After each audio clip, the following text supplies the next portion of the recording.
Pilipinas! Halina't samahan niyo kami sa THRCC sa aming selebrasyong kasing saya ng Pestahan sa Nayon. Makikita sa paligid ng THRCC ang mga karaniwang palamuti sa bawat tahanang Pilipino gaya ng Christmas tree, iba't ibang parol at bilin. Ang Pasko para sa THRCC ay nagsisimbolo ng pamilya, pagkakaisa at pakikipagkapwa-tao. Dahil dito, makikita ang pagtutulungan mula sa mga staff at sa mga kliyente na bakas ang saya sa kanilang mga mukha habang gumagawa ng mga palamuti. Una nating tunghayan ang ginawang Christmas tree ng mga social workers at ng Psychological Services Unit. Naniniwala ang THRCC na ang Christmas tree ay isa sa pinakaimportanteng simbolo ng Pasko sa makabagong panahon. Simula Setyembre, kung kailan sinasabing ito ang simula ng Kapaskuhan sa Pilipinas, makikitang itinatayo sa mga kabahayan ang Christmas tree.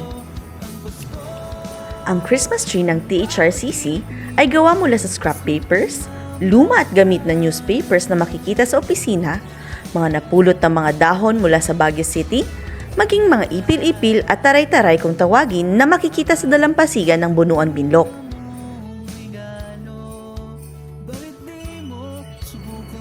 Napili ito ng mga staff dahil ito ay madalas makita sa loob ng opisina, libre at natural na matatagpuan sa paligid, pero nagdadagdag ng ganda sa overall design nito.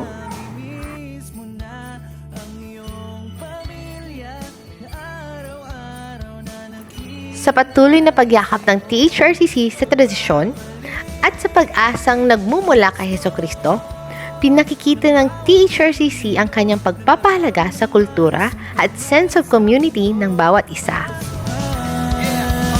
Maraming mga nagbago na dulot ng pandemya sa ating mundo. Sana ay manatili pa rin sa puso natin ang diwa ng ating Pasko na laging inaabangan kahit nasaan ka man. Lagi kang ginagabayan at hindi ka pababayaan ng buong may tapat. Lagi lang nakaantabay kahit meron na wala, kahit nakakiting hindi ka nag-iisa.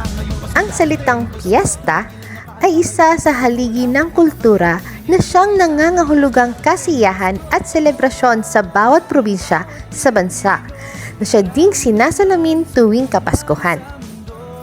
Ang slogan ng THRCC ay talaga namang puno ng simbolismo. Gawa sa hinabing mga dahon ng nyog na siya nagpapakita ng pagkakaisa ng mga residente at staff ng center, ito ay nagsisilbing base ng slogan na gawa ng aming teacher at nurses. Ang hinabing dahon ng nyog ay sumisimbolo rin sa commitment ng THRCC na palaguin ang sense of unity, commitment at camaraderie ng mga staff. Mayroon ding makukulay na mga tinapyas na kahoy na hinulmang parol na nangangahulugan ng isang maliwanag at may pag-asang kinabukasan. Makikita rin ang mga pinatuyo, matapos ay kinulayang abaka na siyang nagpapakita ng sense of ingenuity at creativity ng mga Pilipino. Sa kabuuan, ang slogan na ito ay may kahulugang higit pa sa mga salita, sapagkat ito ay nagre-represent ng mga values ng THRCC bilang isang institusyong kumakalinga sa mga kabataan. Gaya nga ng sabi ni Gat Jose Rizal, na ang kabataan ay pag-asa ng bayan, ang THRCC ay naglalayong tulungang magkaroon ng pag-asa ang mga kabataang kinakalinga nito. Bilang mga simbolo ng Pasko ng Pilipinas, ang parol at bilen ng THRCC ay gawa sa kawayan na kinurting bituin na siya ring ginawang haligi ng sabsabat kung saan pinanganak si Kristo. Nilagyan din ito ng mga talahib na makikita sa mga kalsada ng Bunuan. Ito ay pinagtulungan ng mga house parents ng center, ng mga guards, kasama ang ilan sa mga kliyente. Pinalamutian ang ng mga halaman mula sa paligid ng THRCC na nagdagdag ng kulay at ganda nito. Sa pangkalahatang design ng center, ang PSD at admin services ng center naman ang nagdagdag ng kulay sa kapaligiran. Bagamat patuloy ang construction ng iba't ibang istruktura sa center, sinikap ng mga staff ng THRCC na gawin pa rin kaaya-aya at makulay ang mga pasilyo. Makikita ang mga banderitas na ni-recycle mula sa mga ginanap na events kamakailan, ang mga balatang ipil-ipil na hinugis ng bilog, kasama ang mga shells na napulot sa dalampasigan ng Bunuan at Bulinaw.